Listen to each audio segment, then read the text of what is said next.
Realization jud na ko na not at all times. Ang words like I love you, no, I care for you is not enough always. Why? No, naaman jud usahay na ano na ko na kay higugmata ka na no, daghan kaayo kanang istorya. O na ginaingon, lahi-lagi akong madungog ug ma-feel kaysa sa imong ginaistorya.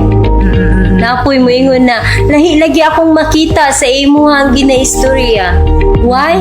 Kay ginapangita niya ang love na ma-feel niya ba? Kailangan nimo ma-feel. Kay tao man ta. No, human as we are, we need to feel the love na ato ang ginapangita. No, na makasatisfy po sa ato. Yes, that's right. And ako, I just wanna always remind you, no, na actually, naingon na yata ni mo, 1 John 4:19, we love because He first loved us. Ana, gid kanunay, no? When we don't experience, mango, dili gid nato mahatag, pero na-experience mango nato ang love ni Lord, even the very first pagod.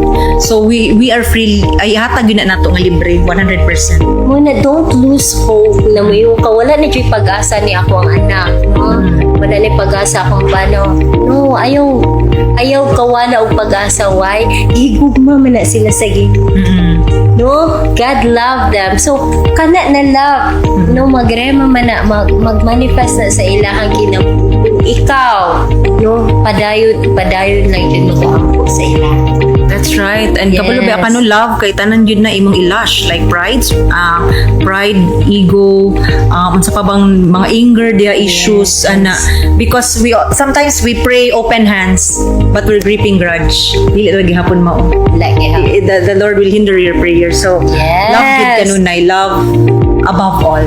yes. But love God above all. Yes. And everything else will follow.